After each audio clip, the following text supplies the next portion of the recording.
Hey everybody, Jaden Harvey here from That's the Book. I'm so excited to get into part 2 of my interview with Evangelist Doug Klinedinst. If you haven't already checked out part 1, you can do so. There will be a link in the description below and you can check that out. And we're going to get started here today. We're going to go straight in to where we left off with Evangelist Doug Klinedinst talking about the DNA of ministry. So the DNA of ministry is basically targeted at, of course, any young minister that wants to get into pulpit ministry, any of the fivefold ministry offices. But beyond that, it's anybody that wants to be a 60-folder or a 100-folder. They want to go beyond just being church members, just attending church. They want to get involved, somehow producing fruit, being a disciple. So these are attributes of what makes an apostolic ministry unique. So there are some things that you could study that would just make you a good person, or make you, things like discipline that make you good at whatever your profession is. But what are those things that are uniquely apostolic, that are part of an apostolic foundation in ministry, that are beyond the gospel? Because now we're going into ministry. Yeah. Not talking about being saved. So I present 8 attributes. The first one you mentioned is actually the first one in the book, the foundation of ministry, which is your calling. And that's probably one of the most important in the early stages. So what would I say to a young person that's interested in ministry? You've got to determine and examine, what do I feel called to do? Do I feel the call of God? Do I feel God urging me, giving me an unction? We used to use that word. Do I feel drawn to something? Is there a part of the body of Christ that I'm noticing seems to be overlooked or seems to be deficient? Or is there a group of people, a subculture, whether it be by age or race or anything else, that I feel is not being ministered to adequately? Those things you see become your burdens, and they become your calling. I just feel like I need to help here. I need to do something about this. And so your call of God can be determined by personal experiences, scriptures the Lord gives you, characters in the Bible you relate to. It could come, there's a prophetic portion to it, where you get a vision or a dream or somebody prophesies over you. The calling is progressive in that it will usually come piece by piece, little by little, even over the course of a lifetime. God can still be opening up aspects of your call, and you realize, okay, this is kind of, I kind of felt this, but I never knew this is what it would be. The single most important aspect to me would be the call. When you begin to feel the call of God, you begin to sense that God is calling me to something. Your first step should be a conversation with your pastor. Go to your pastor, the shepherd of your soul, the one that's watching you, observing you, is the most familiar with you spiritually, and express what you're feeling and get pastor's input. He can not only help you determine what the call is, where it would fit in the local church, how you could get started, help you with the timing, help you not make mistakes that could prevent you from being successful. Don't start, too much, start small and grow it and enlarge it step by step. And in an overlooked portion of the call of God, I think also, is the fact that your call has to be proven. And we don't like to think about that. Well, God called me.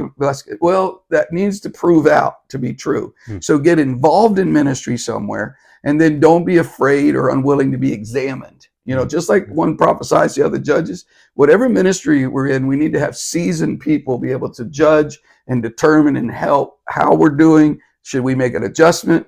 Should we go to a different direction? Yeah. Should we, focus on this more and on something else less? So we have district boards in the United Pentecostal Church you can go to be examined on your doctrinal knowledge and your character.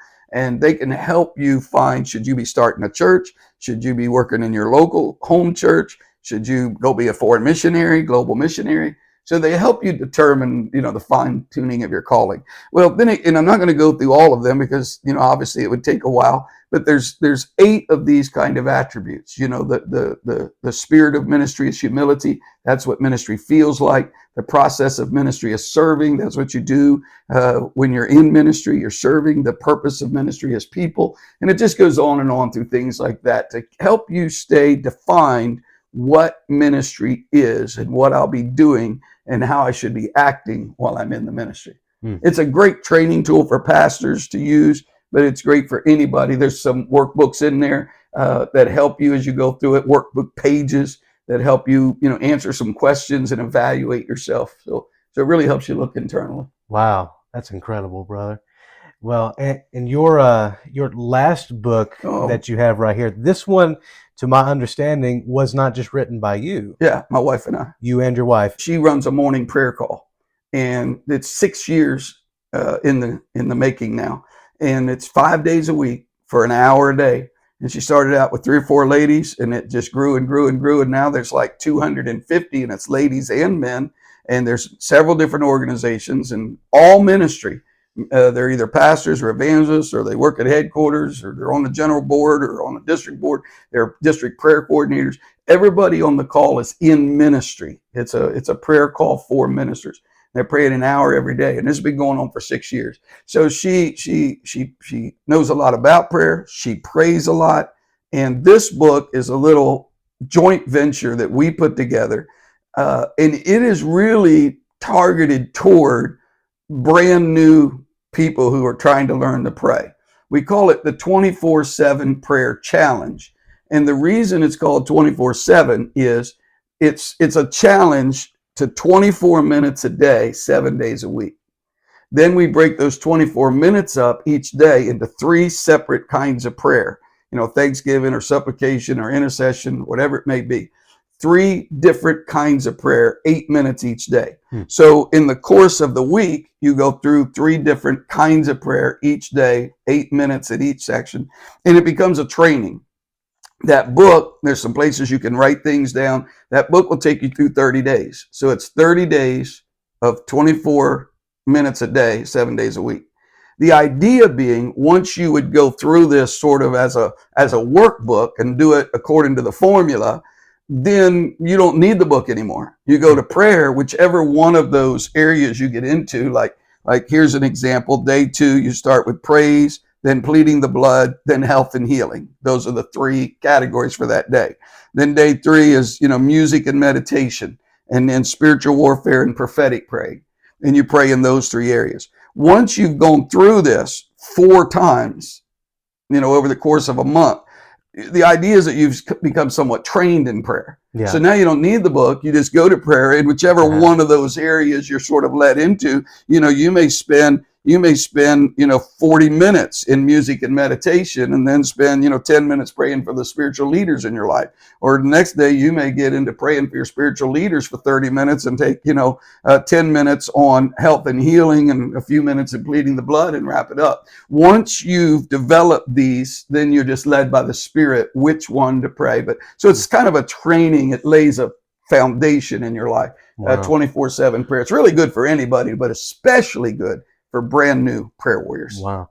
Now, what is the website that, for anyone watching that's interested in these products, what is the website that we could go to be able to order these? So there's 2 primary places. Well, there's 3 places you can get my books. One, if I happen to be anywhere nearby, we generally have a table set up. Many times, not every time, we have a table set up at conferences and things. Website, my personal website, DougKleinedinst.com. And if you can get to DougKleinedinst.com, the trick there is you have to know how to spell it. But if you get the spelling right, you can find DougKleinedinst.com. I have a store there. All my books are available there. Then also Amazon. All these books were printed by and self-produced through Amazon. So they're all on the Amazon website, and they're the quickest. You order there, they ship them out right away. So Amazon is a place to get all these books. I make, more profit off the book if I sell it myself. Amazon gets a pretty good cut, but they do all the work. They print it, they ship it, and they do it. So it's a blessing to us either way. Yes, sir. And we'll definitely have links in the description, both of those, whether Amazon and, of course, your website as well. Now, there's a book we don't have here. Okay. It's not mine. It's my wife's book. It's her personal prayer journey. And it's set up just like these. It's 8 steps on her prayer journey and how to pray those 8 steps. That's on Amazon by Ann Klinedinst, Patricia Ann Klinedinst. And it's 8 steps on personal prayer journey. Okay. All right. So I just mentioned that while we're talking about prayer. Yes, sir. Definitely. I've got one last question for you, but before we kind of end it here, I just want to say thank you so much for coming on. It's my and being privilege here. and honor. Yes, sir. My last question I've got for you today. do you have any authors or books that you would like to recommend to any of the listeners or watchers that might be watching this broadcast? Any books or authors that you could recommend to them? Uh, Probably one of the books that had the most profound impact on me early on. And I know it's been widely recommended. Most preachers ask this question, are going to mention this book if they're of any age because it impacted them early on, but it was The Tale of Three Kings. The Tale of Three Kings, I think it was Edwards. I can't remember the author right off the top of my head. I wasn't thinking about this. But The Tale of Three Kings talks to you about how to handle a leader that treats you unfairly, a Saul David relationship, a Yeah. leader that you have to deal with, that you may have to go through things that are difficult. And God will allow, even from good leaders in your life, Saul seasons, where there may come a little season where that leader seems to be treating you unfairly or inappropriately, and it allows you to deal with that aspect. Then the second dimension is when David was king and he had an Absalom, how you deal with somebody you're leading that betrays you or dishonors you and is disloyal to you. So you get both aspects of how to behave if you're have the leader over you, or if you have the one under you and something's going wrong in that relationship. And so it's a book that I think has affected a generation of ministers and preachers, and it harks back to attitude and approach and humility and all of those kinds of things. Okay. All right. Definitely. Yes, sir.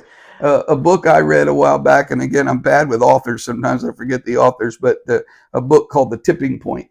A book called The Tipping Point had a big effect on me because it talks basically about how the little things slowly add up. And then as you're doing the little things and they're adding up and becoming more and more powerful, then a context or an experience or situation sets up a moment. It becomes a watershed moment, and there's a tipping point where all the small things add up, comes to a unique moment in a unique situation, and then it becomes a tipping point. And that's when people notice it.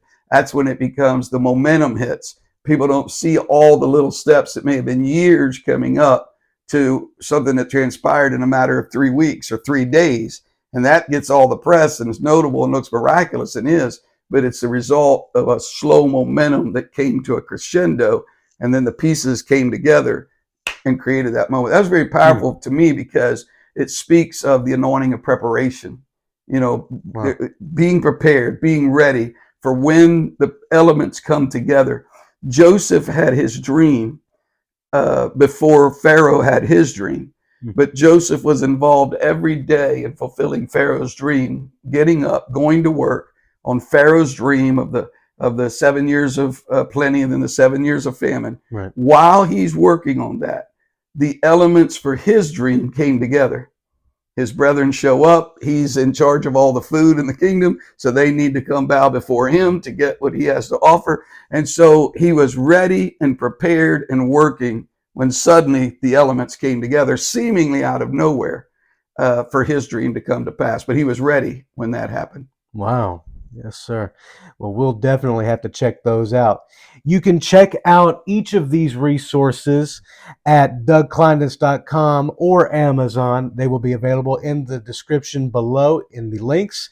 And until then, That's the book.